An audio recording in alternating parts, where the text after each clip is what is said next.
뜨거운 인물을 만나보는 투데이 모닝콜입니다. 윤석열 대통령에 대한 탄핵 심판 선고가 이틀 앞으로 다가왔습니다. 지난 대선 국민의힘 당 대표와 선대위원장을 맡으면서 윤 대통령의 국민의힘 영입과 선거 과정을 지켜본 만큼 정치권에서 누구보다 윤 대통령에 대해 잘 알고 있다고 평가받는 개혁신당 이준석 의원과 함께 탄핵 심판 관련 이야기를 나눠보겠습니다. 안녕하세요. 네, 안녕하세요. 오랜만에 뵙네요. 예. 탄핵 심판 선고 일자가 드디어 나왔습니다. 왜 이렇게 지연됐다고 보십니까? 아무래도 헌법재판소에서 정무적인 판단을 좀 한 것 같습니다. 아무래도 이재명 대표의 선거법 2심 판결이 예고되어 있었고 그 뒤에 조금의 냉각기를 가진 다음에 이 헌법재판소에서 탄핵 심판에 대한 결과를 내려고 했던 게 아닌가 이런 생각을 하고요.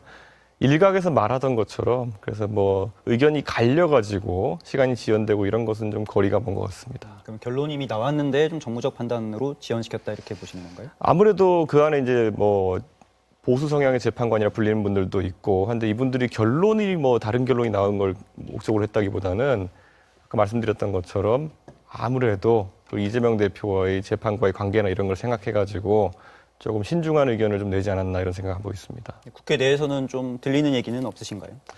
사실 뭐 민주당도 그렇고 국민의힘도 그렇고 저희 개혁신당도 그렇고 뭐 정보가 아주 구체적인 게 흘러나오고 이러지는 않습니다. 그렇기 때문에 각자의 위치에 따라 가지고 민주당은 또 어제 발표 나기 전까지만 하더라도 굉장히 헌법재판소를 압박하는 모양새 아니었습니까? 그런데 어제 이후에 급격하게 이제 좀 그래도 평정을 찾고 있는 모두다 이렇게 말씀드릴 수 있을 것 같고요. 범야권은 어쨌든 탄핵을 주도했기 때문에 어쨌든 4월 4일에 결론이 나면은 좀 거기에 대한 승복을 하는 것이 중요하지 않을까 이렇게 생각하고 있습니다. 뭐 각종 억측들이 나오고 있는데 실제로는 보안이 좀 잘 유지되고 있는 모양이네요.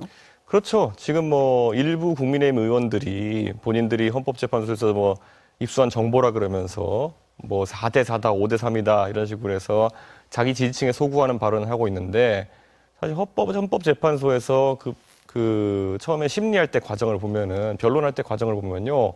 일관되게 재판관들은 윤석열 대통령의 행동에 대해 가지고 부정적이거나 아니면 이해가 되지 않는다는 듯한 이 뉘앙스로 재판을 진행했거든요. 그래서 저는 결과에 큰 이변은 없을 것이라고 생각하고 있습니다. 그럼 각하나 기각 가능성은 없다고 보시는 건가요? 사실 헌법재판관분들도 이분들이 지금 뭐 8분 중에 7분이 같은 대학을 나오시고 그럼 사실상 같은 시기에 비슷한 교육을 받고 법관으로서 활동해 오신 분들인데 이분들이 크게 상식에서 벗어난 판단을 할 거라고 좀 보지 않습니다. 대한민국의 헌법은 하나고 그 전까지의 판례도 다 이미 정립되어 있고 그 판례에 비추어 봤을 때 윤석열 대통령의 이번 행위는 파면을 면하기 어려울 것이다 이런 생각합니다. 아무래도 윤 대통령에 대해서 좀 잘 알고 네. 계시니까 만약을 가정해서 여쭤보는 네. 건데 만약에 각하나 기각돼서 윤 대통령이 돌아온다 어떤 일이 벌어질까라고 보십니까? 저는 대한민국 국민들께서 이제 살펴보셔야 되는 게 만약에 윤석열 대통령이 다시 직무에 복귀한다 하더라도 그걸 유지할 수가 없습니다. 왜냐하면은 대한민국 대통령의 큰 권한 중에 하나가 군 통수권인데 이미 군과 경찰을 부적절한 일에 투입해가지고 국민들을 불안하게 했던 사람이 그 권한을 행사할 수 있겠습니까? 저는 당장 군경에서도 그 통수권을 따르지 않으려는 움직임이 있을 거다.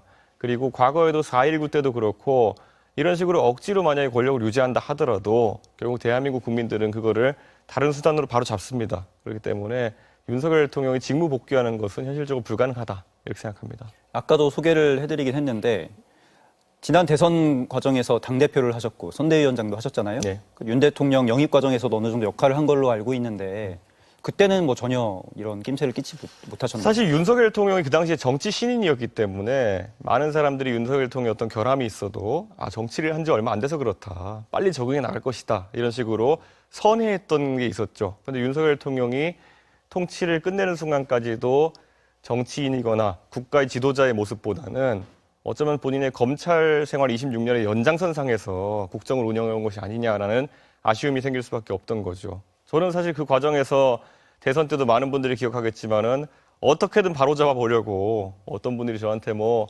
가출이니 뭐니 이런 얘기를 해가면서까지 그런 얘기를 들으면서도 전 대통령에게 바꿀 건 바꿔야 된다고 계속 얘기했었는데 정말 안타깝습니다. 그 노력이 부족했던 것이 아닌가 생각합니다. 네, 방금도 말씀하셨지만 많은 갈등들을 겪었잖아요. 예. 그러면 사실 윤 대통령의 성격이나 뭐 어떻게 대응하는지를 보셨을 텐데 뭐 이런 계엄이나 이런 행동을 할 거라고 좀 예상을 하셨었나요? 이걸 예측할 수 있었다 그러면은 그거는 예측했으면 이 사람을 대통령 만드는 과정에 어느 누구도 참여하면 안 됐었죠. 그런데 이 정도로 갈 줄 아무도 예측 못했을 거고요. 저는 결국에는 대통령 주변에 2022년 5월 취임 이후에 어느 누구도 제동을 걸 수 없는, 브레이크를 걸 수 없는 그런 간신배들만 붙어 있었던 것이 아닌가 이런 생각을 합니다. 그러다 보니까 이 국민의힘이라는 당에서 당 대표격에 해당하는 인물이 뭐 5명, 6명씩 대통령의 심기에 따라서 날아가고 이런 상황 속에서도 아무도 지적을 안 하니까 대통령 내가 이래도 되는 건가 보다. 그럼 더 큰 것도, 더 심한 것도 해도 되겠네? 이제 국민을 대상으로 계엄을 해볼까? 결국에는 그러니까 당내에서 이런 아주 안 좋은 의심스러운 움직임이 있었을 때 누군가는 직을 걸고 계속 막아냈어야 되는 건데 저 이후에 다른 국민의힘 정치인들은 그렇게 하지 않았던 것 같습니다. 직을 걸고 막아야 됐다고 방금도 말씀하셨는데 네. 좀 그때 막지 못한 거에 대해서는 뭐 책임감을 느끼지는 못하십니까? 저 정도면 사실 할 수 있는 건 다 했다는 생각합니다. 거의 그때 잘 아시는 것처럼 제가 당무를 거부하면서까지 지방에 내려가서 당무를 거부하면서까지 윤석열 대통령한테 이런 식으로 가면 안 된다 얘기했었는데 결국에는 대선 때는 듣는 척 하다가 당선된 직후부터 이제 그런 것들이 고가웠는지 당대표를 날리는 것부터 시작해서 그때부터는 저는 제 직을 상실하는 그런 상황이었거든요. 저는 참 대한민국 정치가 이런 정치 초보라는 이유만으로는 변명이 되지 않는 이런 희한한 지도자에 대해서 경각심을 가져야 된다. 그런 생각을 합니다. 너무 결과론적인 얘기긴 한데 어쨌든 국민의힘 후보로 영입하는 과정의 역할을 좀 하셨잖아요. 패칭 입당을 당했죠. 아까 이분이 영입을 했다기보다는 입당을 이제 한 것인데 그때 정당사에 아마 헌정사에 처음 있을 만한 일인 게 대선 주자가 되겠다고 들어오는 사람이 그 당시 당대표 이준석과 원내대표 김기현이 없는 자리를 일부러 골라가지고 이렇게 점령군처럼 들어왔다 하는 것부터 이분이 범상치 않은 이상한 사람이었다 이렇게 생각합니다. 개업날 밤에 좀 그 영상이 많이 회자되고 있어요. 많은 시청자가 봤을 것 같은데 네. 윤 대통령 측은 의원이 아니라 요원을 끌어내라고 했다고 하는데 그거 믿어도 되는 겁니까? 글쎄요. 국회에 제가 아는 한 요원은 없습니다. 그렇기 때문에 누굴 끌어내려고 했다는 것인지를 그냥 아무 말 대잔치 이제 하고 있는 걸로 보이는데요.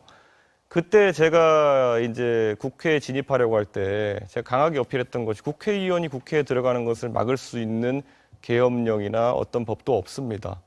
예전에 계엄령을 내린다 하더라도 입법권 자체는 존중해야 되는 거고 계엄 해제 요건이 국회의원들의 표결이기 때문에 그걸 막는다는 것 자체가 사실상 위헌적인 계엄령이라는 것을 입증하는 것이거든요. 그래서 그때 제가 들어가지 못하게 막은 것이 결과적으로 윤석열 대통령의 위헌 위법성을 증명하는 자료다 이렇게 봅니다. 한덕수 총리가 마은혁 후보자를 임명하지 않고 있잖아요. 네. 이거 어떻게 해야 됩니까? 마은혁 후보자를 임명하라고 이미 헌법재판소에서 판단 내렸음에도 최상목 대행 그리고 한덕수 대행이 임명하지 않은 것은 큰 오류입니다. 그것은. 그런데 지금 시점에서 뭐 사실 마은혁 재판관을 임명하면은 변론을 다시 처음부터 해야 된다라는 그런 이야기도 있고 그렇기 때문에 결국은 변론을 다시 재개할 수는 없는 상황이기 때문에 조금은 기다리고 있었던 것이고 다행히 선고 일정이 잡혀가지고 저는 이 문제는 좀 그나마 저희가 덜 걱정해도 될 것 같다라는 생각이지만은 어쨌든 이 재판이 끝난 다음에도 임명은 해야 되는 거 아니겠습니까?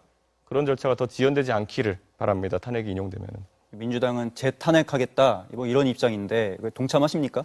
저는 민주당에서 이제는 조기 대선 모드가 시작되면요. 대선에서 올바른 아젠다나 이런 게 논의될수록 집중하는 것이 옳지. 계속 정치적인 면으로 뭐 국무위원 탄핵이나 이런 거 나서는 거는 저는 지금 중요하지 않다 생각하고 개혁신당은 동참하지 않겠습니다.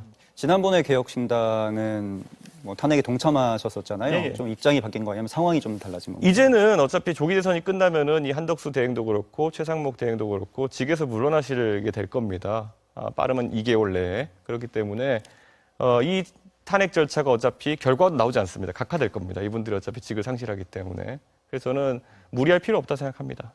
네, 이제 마지막 질문인데요. 그제 생일이었잖아요. 네. 이제 대선에 출마할 수 있게 됐는데 네. 제3지대로 나갑니까? 뭐 보수 후보로 나갑니까? 저는 지금 어쨌든 탄핵에 찬성했던 입장에서 국민의힘이라는 보수의 일당이 지금 탄핵 반대라는 입장을 고수하고 있는 상황 속에서는 연대 가능성은 현저히 낮고 그리고 저는 국민의힘에서 결국에는 무고하게 뭐 성상납이니 뭐니 이런 거로 쫓겨났던 사람 아닙니까? 그에 대해서도 국민의힘에서 어떤 반성의 움직임도 없는 사람들이기 때문에 연대 가능성은 없다고 생각합니다. 알겠습니다. 이준석 의원 잘 들었습니다. 예, 감사합니다.